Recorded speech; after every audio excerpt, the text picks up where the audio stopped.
ఓకేనా? హ్మ్. నా పేరు చంద్రశేఖర్ యాదవ్. నిన్న జరిగినటువంటి డిఎస్సి పరీక్షల్లో తెలంగాణ రాష్ట్రంలో బ్లైండ్స్ చాలా ఇబ్బందులు ఎదుర్కోవడం జరిగింది.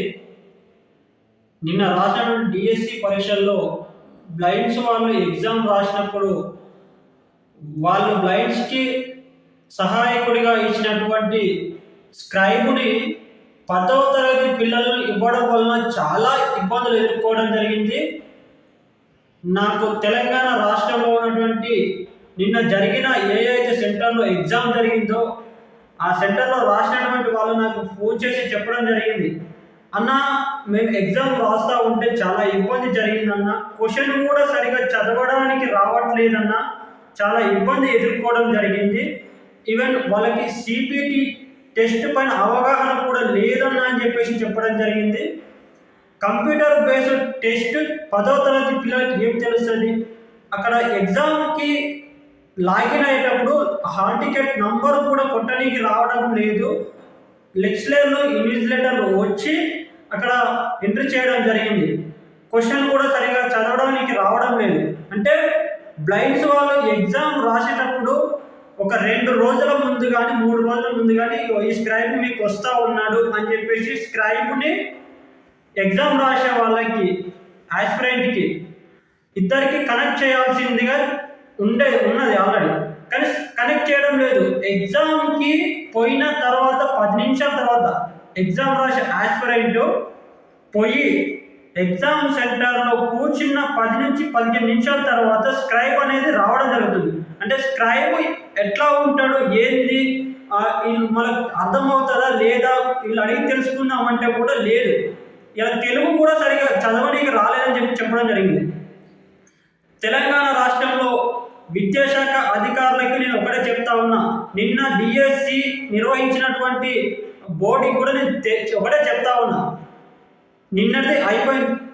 ఆగస్టు 5వ తారీఖు వరకు డిఎస్సి పరీక్షలు అనేవి జరుగుతూ ఉన్నాయి. ఈ యొక్క రేపటి నుంచి జరిగే పరీక్షల్లో కూడా బ్లైండ్స్కి కరెక్ట్గా అవగాహన ఉన్నటువంటి వ్యక్తులని స్క్రైబ్గా అరేంజ్ చేయాలని చెప్పేసి నేను తెలంగాణ రాష్ట్ర ప్రభుత్వాన్ని డిమాండ్ చేస్తూ ఉన్నా. అదేవిధంగా ఏ ఒక్క బ్లైండ్కి కూడా అన్యాయం జరిగినా ఊరుకునే ప్రసక్తి లేదని చెప్పేసి నేను తెలియజేస్తా ఉన్నాను.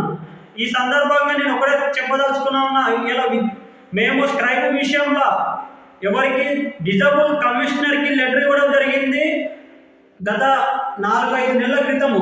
అండ్ ఎడ్యుకేషన్ డిపార్ట్మెంట్లో కూడా మేము రిప్రజెంటేషన్ ఇవ్వడం జరిగింది.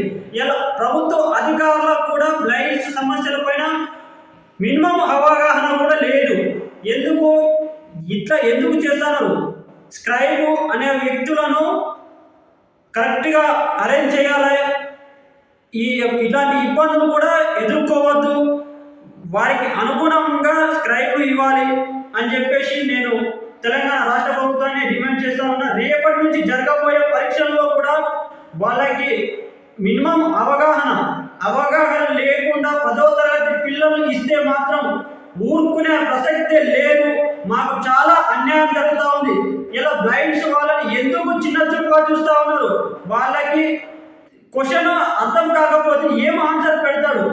నేను ఇంకొక చెప్తా ఉన్నా తెలంగాణ రాష్ట్ర ప్రభుత్వానికి, మాకు ఎన్విడిఏ జాస్ ప్రత్యేక సాఫ్ట్వేర్ ఉన్నాయి. ఈ ప్రత్యేక సాఫ్ట్వేర్కు అనుగుణంగా క్వశ్చన్ పేపర్ రెడీ చేయండి. క్వశ్చన్ పేపర్ రెడీ చేస్తే మా ఎగ్జామ్ మేమే రాసుకుంటాం. అండ్ ఇంకొకటి చెప్తున్నా, స్టడీ సర్కిల్ మా బ్లైండ్స్ వాళ్ళకి ప్రత్యేక స్టడీ సర్కిల్ ఏర్పాటు చేస్తే చాలా బాగుంటుంది. ఇట్లాంటి తరుణంలో ఏంటంటే చాలా ఇబ్బందులు ఎదుర్కొంటారు. స్క్రైబ్ విషయంలో చాలా ఇబ్బందులు ఎదుర్కొంటూ చాలా ప్రాబ్లమ్స్ అవుతూ ఉన్నాయి. తెలంగాణ రాష్ట్ర ప్రభుత్వాన్ని ఒకటే చెప్పదలుచుకున్నా, ఈ యొక్క బ్లైండ్స్ పిల్లలకి రేపటి నుంచి జరిగే ఎగ్జామ్స్లో కరెక్ట్గా మినిమం అవగాహన ఉన్న వాళ్ళని ఇవ్వాలని చెప్పేసి తెలంగాణ రాష్ట్ర ప్రభుత్వాన్ని డిమాండ్ చేస్తూ ఉన్నా. అదేవిధంగా డిఎస్సి నిర్వహించే అధికారులకు కూడా నేను చెప్తా ఉన్నా, రేపటి నుంచి జరిగే ఎగ్జామ్స్లో కరెక్ట్గా నిర్వహించకపోతే మా బ్లైండ్స్ పిల్లలకి ఎలాంటి అన్యాయం జరిగినా ఊరుకునే ప్రసక్తి లేదని చెప్పేసి తెలంగాణ రాష్ట్ర ప్రభుత్వాన్ని డిమాండ్ చేస్తూ ఉన్నాను.